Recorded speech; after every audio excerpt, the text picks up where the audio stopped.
Hello बच्चों, कैसे हैं आप? आई होप सो सब ठीक ठाक होगा।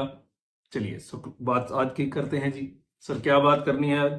कुछ नहीं बच्चे, एडवांस अकाउंट्स का पेपर हुआ है अभी मई 25 का। तो इसका एक क्विक रिव्यू करेंगे। और मैं अभी बता दूं, मैं एमसीक्यू के सोल्यूशन नहीं कर रहा अभी। No no no no no no no, अभी अपना एग्जाम दो अगला। एक जस्ट देखेंगे कि हाँ किस तरह का पेपर आया है, वो भी आने वाले बच्चों के लिए। भाई अपनी क्लासेस भी हैं तो उनके लिए भी है ये। सो मैं एमसीक्यू का सोल्यूशन नहीं करूंगा, तो जो सोल्यूशन की दरकार में है वो आपको बड़े सारे वीडियोस मिल जाएंगे। मैं एमसीक्यू का सोल्यूशन इस वीडियो में नहीं करूंगा। हाँ, जब पेपर खत्म हो जाएंगे तब हम जरूर करेंगे, ठीक है। हाँ, रिव्यू करते हैं, क्विक रिव्यू करेंगे, बहुत ज्यादा समय नहीं लगाएंगे, ताकि एक बच्चों को आइडिया मिल सके कि किस तरह का पेपर आता है। खास करके जो हमारे बच्चे सितंबर में पेपर देंगे या फर्स्ट जनवरी नहीं, जनवरी में पेपर देंगे 26 में, उनको पता होना चाहिए कि किस तरह से पेपर आया है। तो ये केस सिनेरियो नंबर 1 बच्चे पूरा अकाउंटिंग स्टैंडर्ड नंबर 7 से आया है, वेरी इजी। बुक का क्वेश्चन आया है तो मैं रेफर नहीं करूंगा बुक को जाके। बुक का ही क्वेश्चन आया है, उसको इन्होंने 3 एमसीक्यूज बना दिए हैं। कोई भी बच्चा जिसको AS7 नॉर्मली भी आता था वो इस क्वेश्चन को कर लेगा। सर ओवरऑल पेपर कैसा आया है? बच्चे ओवरऑल पेपर मैनेजेबल ही था, कोई बहुत मुश्किल पेपर नहीं था तो कोई इजी पेपर भी नहीं था, ठीक था पेपर, ओके ओके था पेपर। जैसा अकाउंट्स का पेपर होता है कि एक ही बात होती है, सर पूरा ही नहीं हुआ पेपर। सो अकाउंट्स के पेपर में एक ही समस्या होती है कि पेपर पूरा नहीं हो पाता। अदरवाइज ठीक ठीक क्वेश्चंस ही आए हैं और रिपीटेबल क्वेश्चंस आए हैं, काफी क्वेश्चंस रिपीटेड आए हैं। नए क्वेश्चंस इस बार इतने ज्यादा नहीं आए हैं। सो देखो ये तीन क्वेश्चंस थे, 1 2 3 मैं सॉल्व नहीं करूंगा प्लीज। मैं फिर कह रहा हूं, ये बुक का क्वेश्चन है, बुक का AS7 का जनरल क्वेश्चन वही आया है पेपर में। अगर आप बुक से पूछो कि कौन सा क्वेश्चन है, तो हाँ मैं बुक से जरूर रेफर कर सकता हूं कि बुक का कौन सा क्वेश्चन आया है। तो वो मैं रेफर इसलिए कर रहा हूं ताकि आने वाले बच्चों को पता लग जाए कि बुक का कौन सा क्वेश्चन आया है। सो इधर देखिए जरा, बुक में इस तरह के 2-3 क्वेश्चंस थे AS7 के, उन्हीं में से ही एक क्वेश्चन उठा के उन्होंने पेपर में डाला है। आप ये क्वेश्चन भी कह सकते हैं, क्वेश्चन नंबर 27 इसी तरह का ही क्वेश्चन है, बिल्कुल सेम इसी तरह का ही क्वेश्चन है। ये देखो, अनयूज्ड मटेरियल 2.5 करोड़, और यहां भी क्या है, अनयूज्ड मटेरियल 2.25 करोड़। तो क्वेश्चन नंबर 27 शायद है ना, क्वेश्चन नंबर कौन सा, 27 हमारी बुक का। वैसे तो ये स्टडी मटेरियल का क्वेश्चन है, स्टडी मटेरियल में क्वेश्चन नंबर ये को मई 24 में भी यही क्वेश्चन आया है, पर वहां डिस्क्रिप्टिव में आया, और यहां इसी क्वेश्चन का क्या बना दिया गया, एमसीक्यू बना दिया गया। तो इसको हम इजी की कैटेगरी में रखेंगे, प्रोवाइडेड किसको इजी लगेगा, जिसको AS7 आता था। जिसको AS7 नहीं आता था वो थोड़ा कर पाएगा इसको। क्लियर है? तो जिनको AS7 आता है वो अपना सोल्यूशन मेरे साथ शेयर करें, ठीक है। जिनको AS7 आता है वो अपना सोल्यूशन मेरे साथ शेयर करें कि सर हमारे ये आंसर आए हैं। उनको मैं बता दूंगा कि हाँ उनके आंसर सही है या गलत है, ठीक है। उनको मैं जरूर बता दूंगा कि उनके आंसर सही है या गलत है, पर यहां मैं सॉल्व नहीं करने वाला। ये बच्चे सेकंड जो क्वेश्चन नंबर 4 2 नंबर का एमसीक्यू, इंडिविजुअल एमसीक्यू पूछा है, ये आया है फ्रेमवर्क वाले चैप्टर में से। तो लास्ट में हमने एक टॉपिक किया था, framework on financial statements issued by ICAI। तो ये फ्रेमवर्क वाले टॉपिक में से आया है, बहुत इजी एमसीक्यू था, प्रोवाइडेड आपने फ्रेमवर्क का टॉपिक पढ़ रखा है, ठीक है। मैं कहता हूं ना भी पढ़ रखा होता ना तो भी ये क्वेश्चन हो जाता, इतना आसान सवाल था। बिल्कुल एक नॉर्मल क्वेश्चन था, फ्रेमवर्क के टॉपिक से ये सवाल पूछा है। तो देखो इंस्टीट्यूट कुछ नहीं छोड़ता है, हर जगह से कुछ ना कुछ पूछता है।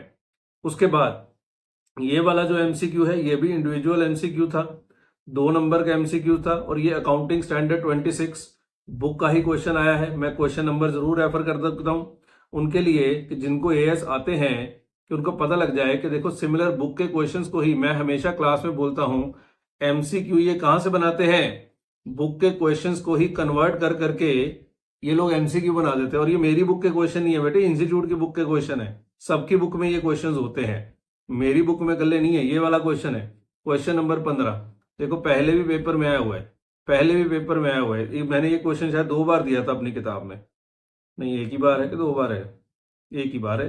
सो ये 2 बार था जहां तक मुझे ध्यान है। ये रहा, ये देखो क्वेश्चन नंबर 13 भी वही था, ये वाला क्वेश्चन आया पेपर में। सो ये क्वेश्चन स्टडी मटेरियल में भी है ये क्वेश्चन, सो कोई बड़ी चीज नहीं है। अगेन बुक के क्वेश्चन को ही किसमें कन्वर्ट कर दिया गया, एमसीक्यू में कन्वर्ट कर दिया गया। तो आसान क्वेश्चन था ये भी, प्रोवाइडेड बेटे मैं फिर कह रहा हूं आसान किसके लिए होता है, जिसको AS26 आता है। सो आप अपने सोल्यूशन मेरे साथ शेयर करिए, मैं उसको बता दूंगा जो चेक देखना चाहता है। क्लियर है? अगेन केस स्टडी नंबर 2, ये इन्होंने मिक्स केस स्टडी बनाई, 2-3 अकाउंटिंग स्टैंडर्ड्स को मिक्स कर रहे हैं। मिक्स कुछ भी नहीं होता, 2-3 क्वेश्चंस को ये इकट्ठा कर देते हैं। पहला क्वेश्चन इन्होंने पूछा, इधर देखो, पहला क्वेश्चन इन्होंने पूछा AS9 में से, AS9 में से पहला क्वेश्चन पूछा, इजी क्वेश्चन था। देखो अगर AS आता है फिर तो ये मतलब नया कंसेप्ट कोई नहीं है, नया कंसेप्ट कहां से आएगा, हमने क्लास में किए हुए हैं सारे। दूसरा क्वेश्चन AS13 बुक का क्वेश्चन था, बुक का क्वेश्चन था, मैं बता देता हूं। AS13 देखो बुक के क्वेश्चंस को ही MCQs में कन्वर्ट करा जा रहा है, तो अगर आप बुक अच्छे से कर रहे हैं तो आपके MCQs अपने आप ही हो जाएंगे। अब खुद सोचो। तो आइए देखें जरा बुक का कौन सा क्वेश्चन इन्होंने कन्वर्ट किया है, मैं आपको दिखा देता हूं। बुक का ये वाला क्वेश्चन था 600 लाख वाला। कि कंपनी ने 600 लाख की इन्वेस्टमेंट करी है, 50% लॉन्ग टर्म है, बाकी टेम्पररी है, और उसकी वैल्यू रह गई है 200 लाख, क्योंकि कंपनी कॉपीराइट का केस हार गई है। देखो एग्जैक्ट सेम वर्ड्स यहां पे भी लिखे हुए हैं, एग्जैक्ट सेम वर्ड्स यहां पे भी लिखे हुए हैं। देखो इन्वेस्टमेंट है 200 लाख, 600 का 200 कर दिया है और 200 का 50 कर दिया है, तो 25% वैल्यूज कर दे, क्योंकि कंपनी कॉपीराइट का केस हार गई है। सो बिल्कुल सेम क्वेश्चन था। AS9 वाला एग्जैक्ट बुक से नहीं था, प्रोविजन सेम थी, पर AS13 तो बुक का ही क्वेश्चन था। अगेन MCQ 2 नंबर का केस स्टडी का पार्ट था ये। AS11 हो general question, exchange gain loss निकालना था। मतलब इससे आसान और क्या हो सकता है बताओ। AS11 के किसी भी क्वेश्चन को टच कर दो तो उसमें यही आता है। तो फॉरेन एक्सचेंज ट्रांजैक्शन में एक्सचेंज गेन लॉस निकालना था, बहुत इजी क्वेश्चन था। पहली बार आया AS24 इनिशियल डिस्क्लोजर इवेंट, हम हर AS को शिद्दत से कराते हैं। बहुत आसान सवाल था, बहुत आसान सवाल था। इनिशियल डिस्क्लोजर इवेंट ढूंढना था। हमने क्लास में पढ़ा था 2 इवेंट में से जो पहले होता है वो इनिशियल डिस्क्लोजर इवेंट होता है, कि एंटिटी ने या तो फॉर्मल डिटेल्ड प्लान बना लिया है और उसकी अनाउंसमेंट कर दी है, और या फिर एंटिटी ने एक बाइंडिंग एग्रीमेंट कर लिया है अपने एसेट्स को बेचने के लिए। सो विच एवर इज अर्लियर को आपका ID होता है। सो AS24 भी आया। देखो अलग अलग सारे AS पूछे जाते हैं, सारे AS पेपर के लिए रेलेवेंट होते हैं। हम 27 के 27 AS इसी दिए करा के भेजते हैं बच्चे। देखो हर एक चीज आती है। अब AS24 सिर्फ एक लेक्चर का है सिर्फ, उसमें से भी 2 नंबर आ गए देखो, और ये भी केस स्टडी का पार्ट था। AS19 और क्या आया, sale and lease back, 2 number का इंडिविजुअल MCQ। और केस कौन सा है, selling price is equal to fair value. Answer नहीं बताऊंगा। When selling price is equal to fair value any gain और loss shall be debited to P&L account. और इस सवाल में गेन आ रहा है 15 लाख का, बस इतना ही बोलूंगा ठीक है, बाकी आपको आता है। ठीक है, AS19 का सेल एंड लीज बैक आया। देखो कितने सारे AS, मैं सारे बच्चों को बोलता हूं 15 क्वेश्चन MCQ आएंगे और वो 15 AS अलग अलग आएंगे, और वही हो रहा है। देखो आगे बढ़िए। केस स्टडी नंबर 3, ये आपका बायबैक वाले क्वेश्चन को कॉपी किया गया, उसका MCQ बना दिया गया। हालांकि वो तो क्वेश्चन बहुत बड़ा है, यहां तो कैलकुलेटर पे सॉल्व हो जाता है ये क्वेश्चन, कि 3 चीजें मांगी है। कंपनी क्वेश्चन में गलती भी है, ये देखो बैलेंस शीट दी है 31 मार्च 25 की, 31 मार्च 25 को यहां प्रेफरेंस शेयर है, बैलेंस शीट में है ना, और यहां लिखा है 1/4/24 को आपने प्रेफरेंस शेयर रिडीम कर दिए। दिट शुड भी 1/4/25, तो पता नहीं क्या हो रहा है ठीक है ना। अगर ये 1/4/25 है फिर नीचे क्वेश्चन गलत हो जाते हैं, क्योंकि CRR का बैलेंस 31 मार्च 25 को मांगा है। सो ठीक है, अब इतना तो चलता है, अब आप समझ गए ना।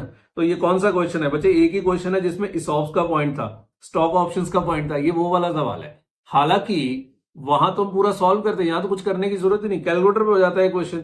CRR की वैल्यू निकालनी है तो ओपनिंग CRR जो बैलेंस शीट में दिया हुआ है, प्लस प्रेफरेंस शेयर रिडम्पशन का CRR, प्लस बायबैक का CRR, बस 3 चीजों का टोटल ही होता है। और फिर कैश और बैंक बैलेंस का बैक है, opening balance of cash and bank, minus जो प्रेफरेंस शेयर को पे किया, माइनस जो बायबैक को पे किया, प्लस इन्वेस्टमेंट से रेज किया, और प्लस जो इसॉप का पैसा उसको मिला टोटल।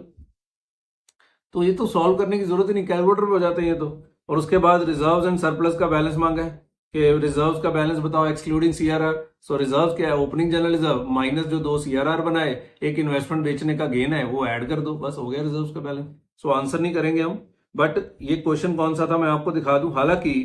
हालांकि वहां तो हम पूरा सॉल्व करवाते हैं, ये चैप्टर बुक का पार्ट था, वहां तो हम पूरा सॉल्व करवाते हैं, यहां तो सॉल्व करने की जरूरत नहीं। फिर भी मैं एक बार दिखा दूं कि देखो बुक के ही क्वेश्चंस को कन्वर्ट किया जा रहा है किसमें, ये एक्स्ट्रा लिमिटेड क्वेश्चन नंबर 3 है हमारी किताब में, और ये भी स्टडी मटेरियल का ही क्वेश्चन है। देखो वो ये लो स्टॉक ऑप्शंस वाला क्वेश्चन, इकलौता सवाल है और वही डाल दिया। ठीक है, कोई बात नहीं, फिर क्या हो गया, किया हुआ था। हाँ, जिन्होंने ये सब किया होता है उनके लिए बेटे आसान होती है ये चीजें, जिन्होंने करा नहीं होता उनको दिक्कत आती है। और इस पे एमसीक्यूज भी 3 ही थे, 3 ही एमसीक्यूज थे इसके ऊपर। आगे बढ़िए, एक और 2 नंबर का शेड्यूल 3 से भी एमसीक्यू आ गया। ये भी बुक का क्वेश्चन है। ओ हो सर, सारे क्वेश्चन बुक के ही आ गए। हाँ बेटे, इस बार तो रिपीटेटिव क्वेश्चंस आ गए सारे के सारे। ये देखो मेरे शेड्यूल 3 के क्वेश्चंस कहाँ गए, शेड्यूल 3 ये रहा। तो ये जो हम शेड्यूल 3 के डेडिकेटेड क्वेश्चंस इसलिए ही क्लास में कराते हैं, ये वाला क्वेश्चन देखो, स्टडी मिल का क्वेश्चन ये भी है। 80, 60 और 90 सिक्योरिटी प्रीमियम, सीआर और जनरल रिजर्व। ये देखो सेम ही है, सिक्योरिटी प्रीमियम, सीआर और जनरल रिजर्व। वहां 80, 60, 90 है, यहाँ इन्होंने थोड़े से फिगर चेंज किए हैं। ये भी बुक का क्वेश्चन है। सो सोल्यूशन नहीं कर रहे, सिर्फ इतना बता रहे हैं कि आप अच्छे से पढ़ के जाइए, कुछ नहीं आता है पेपर में। ये एमसीक्यू सेम ही होते हैं सारे बच्चे, जो नॉर्मल क्वेश्चंस होते हैं वही एमसीक्यूज होते हैं। ठीक है, उसके बाद ये क्वेश्चन इंटरनल रिकंस्ट्रक्शन का, एक एंट्री के ऊपर सवाल पूछा है उसने। इसमें हो सकता है कुछ बच्चे गलती कर गए हों, एक क्वेश्चन मैं कह सकता हूं। तो ये 15 आपके क्या हो गए, एमसीक्यूज हो गए। सो एमसीक्यूज में कोई क्वेश्चन मुश्किल ही नहीं था। हाँ, प्रोवाइडेड बात वही है कि आप सब कुछ पढ़ के गए हैं या पढ़ के नहीं गए हैं। क्लियर है? आइए अब डिस्क्रिप्टिव पोर्शन पे चलते हैं। इस बार पक्का विश्वास था कि अकाउंटिंग स्टैंडर्ड 13 का क्वेश्चन आएगा ही आएगा, आएगा ही आएगा, क्योंकि ये आ नहीं रहा था और ये ज्यादातर मिस करता नहीं है इंस्टीट्यूट। तो इस बार एएस 13 का क्वेश्चन आया है। डिस्क्रिप्टिव में पहला जो कंपलसरी क्वेश्चन होता है उसमें पहला क्वेश्चन एएस 10 का आया है। बहुत इजी क्वेश्चन आया है, बहुत इजी क्वेश्चन आया है। बुक के ही 1-2 क्वेश्चंस को मिक्स करके बना दिया गया है ये क्वेश्चन, कि आपने एक लैंड खरीदी है, उस पर रजिस्ट्रेशन चार्जेस पे करे, लीगल फीस पे करिए, कंपनी ने डिमोलिश किया है और जीएसटी पे किया है इंक्लूडिंग 5%, तो डिवाइड बाय 105% करना था। तो आगे फिर वो कह रहा था इस पे सेटअप कॉस्ट इनकर करी, रेंट क्या रिमूवल, मतलब इजी क्वेश्चन था, इजी क्वेश्चन था। ये किया हुआ था हमने क्लास में। ये 2 क्वेश्चंस को जोड़ के बनाया गया है, 2 क्वेश्चंस को जोड़ के बनाया गया है। तो एएस 10 का 7 मार्क्स का पहला डिस्क्रिप्टिव क्वेश्चन आया। ये एएस 13, इस बार तो एएस 13 मतलब एक मुझे 2 पक्का थे कि एएस 13 पक्का आएगा कि एएस 9 पक्का आएगा। 9 का एमसीक्यू आया है, पर एएस 13 का बड़ा क्वेश्चन आ गया इस बार। तो ये तो नॉर्मल सवाल जैसे नॉर्मल इक्विटी शेयर वाले क्वेश्चन होते हैं, जब कोई भी क्वेश्चन उठा लो सेम ही है। बोनस शेयर दिए हैं, फिर राइट शेयर दिए हैं, राइट उसने सब्सक्राइब कर लिया, आधा बेच दिया है, डिविडेंड मिला है, ये प्री एक्विजिशन डिविडेंड है, फिर उसने कुछ शेयर बेचे हैं, शेयर्स आर एवरेज कॉस्ट। और इक्विटी शेयर वाले सारे क्वेश्चन एवरेज कॉस्ट ही होते हैं। सो पहला कंपलसरी क्वेश्चन इस बार प्रेडिक्टेबल था, एएस 13। मुझे तो लगता था दूसरा क्वेश्चन एएस 9 होगा, पर दूसरा क्वेश्चन एएस 10 आया है। लो जी, 14 number schedule 3 financial statements, balance sheet बनानी है। और बुक का क्वेश्चन देखो, ये क्वेश्चन पता नहीं कितनी बार आ चुका है पेपर में, इनको शर्म भी नहीं आती। Factory, building, plant, machinery, furniture, cost of asset दी हुई है।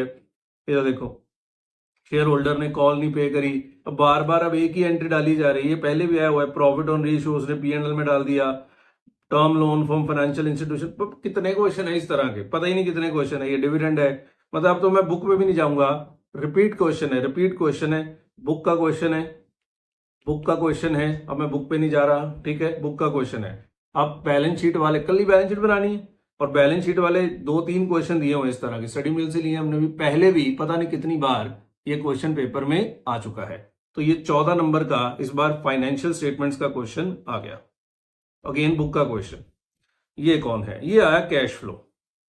एक बच्चा कहता है मुझे डेफर टैक्स समझ नहीं आया। तो बच्चे एएस 22 हमने क्यों कराया होता है, इसलिए तो कराया होता है कि डेफर टैक्स समझ आ जाए। हाँ, ये न्यू क्वेश्चन था। 7 जो क्वेश्चन नंबर 3A था 7 मार्क का, ये कैश फ्लो स्टेटमेंट का न्यू क्वेश्चन था, पर बहुत ही छोटा क्वेश्चन था, कोई पॉइंट ही नहीं था सवाल में, कुछ भी नहीं था। प्रॉफिट बिफोर टैक्स दिया हुआ था, टैक्स एक्सपेंस था 15,000, इसमें डेफर टैक्स है 6,000। Defer tax is non cash item, provision होता है defer tax, defer tax provision होता है। और हमारे देश में बताते भी नहीं है, एसेट है कि लाइबिलिटी है, इतना लिख देते हैं डेफर टैक्स। ये बड़ी समस्या है इनकी, भाई मानना पड़ेगा लाइबिलिटी है, खर्चे में लाइबिलिटी ऐड होती है। नहीं, लिखा सॉरी, माफ करिए, लिखा है, माफ करिएगा, लिखा है भाई, लिखा है, डेफर टैक्स लाइबिलिटी है। तो ये तो नॉन कैश आइटम होती है बच्चे, डेफर टैक्स लाइबिलिटी। और इसमें क्या था, तो ये न्यू क्वेश्चन था, बट इजी क्वेश्चन था, पर फिर भी चलो बच्चा कहता है पता नहीं इसमें मुझे क्या हो गया। आगे बढ़िए, लो जी, एएस 25 भी आ गया इस बार, और ये भी बुक का ही क्वेश्चन आया है। सारे क्वेश्चन सर किताब से ही आए हैं। हाँ बेटे, किताब से ही आए हैं। देखो, dividend, sales promotion expenses, company change, method of depreciation दिखाऊं, सेम है कि नहीं बुक में? तो AS 25 भी 2 लेक्चर का स्टैंडर्ड है, उसमें से भी इस बार क्वेश्चन आ गया। तो देख लो, आप ये नहीं कह सकते क्या आएगा क्या नहीं आएगा, सब कुछ आएगा, सबकी बारी आएगी, कभी ना कभी हर क्वेश्चन पेपर में आएगा ही आएगा। सो इस तरह का ये वाला क्वेश्चन, ये देखो, dividend income, sales promotion expenses, company change method of depreciation, question number 3 है, बिल्कुल सेम क्वेश्चन है, ठीक है ना। तो AS 25 भी आ गया इस बार, इंटरम रिपोर्टिंग। आगे 14 नंबर, ये कौन है? कौन है भाई? Okay, amalgamation. Food limited acquired the business of pickles limited. Balance sheet किसकी दी हुई है? अच्छा, पिकल की बैलेंस शीट दी हुई है, तो ओल्ड कंपनी की ही बैलेंस शीट दी हुई है जी, अमेलगमेशन। ये तो आना ही होता है ना 14 नंबर में। पिछली बार इंटरनल आया था, आई थिंक पिछली बार इंटरनल और अमेलगमेशन दोनों ही आए थे, इस बार इंटरनल का क्वेश्चन नहीं आया। सो अमेलगमेशन आया है, क्या पॉइंट है देखें। ये रिटायरमेंट ग्रेचुटी फंड वाला क्वेश्चन, ये तो किताब का सवाल है। रिटायरमेंट ग्रेचुटी फंड देखते ही मुझे याद आ गया। Food limited to take over all assets except cash at their book value, part of furniture is disposed of for 55,000, retirement of employees due to this portion of retirement fund व earmarked toward payment to them. Normal सवाल है। Decided to pay to each preference share 27 in cash, ये पीसी दी हुई है, ये भी पीसी दी हुई है। 13 कैश दे रहे हैं और इक्विटी शेयर दे रहे हैं फॉर 145 पर शेयर। सिंपल क्वेश्चन है, रीवैल्यू नहीं किया। ओके सवाल है, जिसको अमेलगमेशन आता था वो कर लेगा ये क्वेश्चन, बहुत बड़ा है। टाइम लगता है इन सब पेपर्स को करने में ना, टाइम तो लगता है। तो जिसको आता भी होता है वो भी कहता है जी मेरा 80-85 नंबर का ही पेपर हुआ है, क्योंकि बच्चा समझता नहीं है। मैं क्लास में बार बार बोलता हूँ, यहाँ पे आपकी इंस्टीट्यूट ने मदद कर दी इस बार, CPL पूछ लिया। AS 21 से CPL पूछ लिया, तो हमने CPL क्लास में छाप छाप के कराया था। ये देखो 14 नंबर का CPL आ गया पेपर में। तो सब कुछ आता है बच्चे, इस बार CBS नहीं आया। तो ये बहुत इजी क्वेश्चन है। अगेन ये फिनिश गुड्स, ये देखो बुक में क्वेश्चन है ये भी। तो ये मैं आपको दिखा देता हूँ, AS 21 का ये कौन है? यही है, ये देखो CPL का ये वाला क्वेश्चन है।